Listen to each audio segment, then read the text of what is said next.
पुण्यामध्ये रिक्षा चालकांनी bike taxi धोरण आणि प्रताप सरनाईक यांच्या वक्तव्याच्या विरोधात आंदोलन केलं आहे। पुण्यातील रिक्षा चालकांनी सरनाईकांच्या वक्तव्याविरोधात हे आंदोलन केलंय।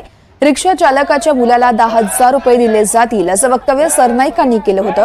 त्यावर आम्ही तुमच्या मुलांना 20,000 रुपये देतो, तुम्ही त्यांना रिक्षा चालवायला लावा असं प्रति आव्हान रिक्षा पंचायत संघटनेनं केलंय। तर बाईक टॅक्सी धोरणाला देखील रिक्षा चालकांनी तीव्र विरोध केलाय। हम तुम्हारे साथ हैं। खाली डोकं वर पाय।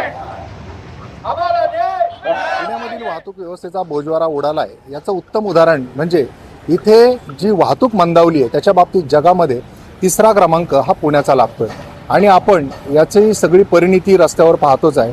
आणि इथला मुख्य आधार तो म्हणजे रिक्षा। या रिक्षामधूनच प्रवास करून अनेक प्रवासी हे आपल्या इप्सित स्थळापर्यंत पोहोचतात। मात्र गेल्या काही दिवसांपासून या रिक्षाच्या बाबतीत एक अशी समोर येते गोष्ट की जी बाईक टॅक्सी आहे त्याला कुठेतरी परवानगी दिली जाणार आहे आणि त्याच्यामुळे या रिक्षा चालकांचे रोजगार हिरावले जातील अशा पद्धतीची जी काही भूमिका आहे त्याला सरकारच्या या भूमिकेला त्यांचा विरोध आहे। आणि त्याच्यामुळे आज इथल्या विधान भवनासमोर ही निदर्शनं करण्यासाठी आपण अशा पद्धतीने पाहतो की बाईक टॅक्सी गो बॅक असा त्यांनी नारा दिलेला आहे आणि रिक्षा पंचायत पुणे पिंपरी चिंचवड यांच्या मार्फत ही सगळी निदर्शनं केली जाते। एकूणच आपली काय मागणी आहे, काय भूमिका? बाईक टॅक्सी आत्ता तुमच्या निवेदनात म्हटल्याप्रमाणे पुण्याची वाहन संख्या 50 लाख झाली आहे।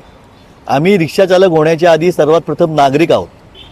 आमची रिक्षा सगळ्या बाजूनी खुली आहे, फक्त वरती टप आहे। कसं आम्ही 12-12 तास या प्रदूषणात आणि वाहतूक कोंडीत सेवा देत असू याचा विचार केला पाहिजे लोकांनी। त्याच्यात आता बाईक टॅक्सी आणून या 50 लाख वाहन संख्येत पुन्हा भर घालायचा सरकार विचार करते। याचा पहिला आम्ही पुण्याचे नागरिक म्हणून निषेध करतो, कारण पुण्याचं वाहतूक कोंडी आणि पुण्याचं प्रदूषण त्यामुळे वाढणार। संपूर्ण नियंत्रण आमचं पब्लिक सर्व्हिस व्हेकल आहे। मग जर पब्लिक सर्व्हिस व्हेकल तुम्ही ठरवताय आम्हाला सगळी बंधनं घालताय तर आम्हाला पुरेसा रोजगार मिळाला पाहिजे याची जबाबदारी सरकारवर आहे।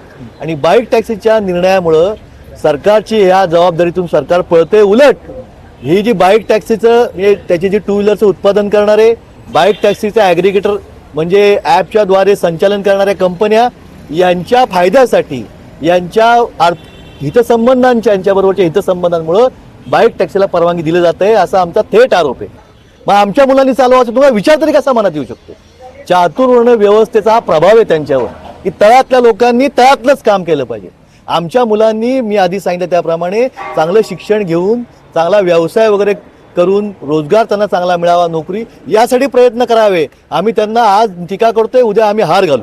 निश्चितच तर अशा पद्धतीच्या या सगळ्या भावना आहेत आणि एकूणच पुण्यामध्ये जो आधार आहे रिक्षाचा ती रिक्षा यापुढे देखील जिवंत राहावी आणि आमचा रोजगार हिरावला जाऊ नये याची त्यांची प्रमुख मागणी आहे। अविनाश पवार, NDTV मराठी, पुणे।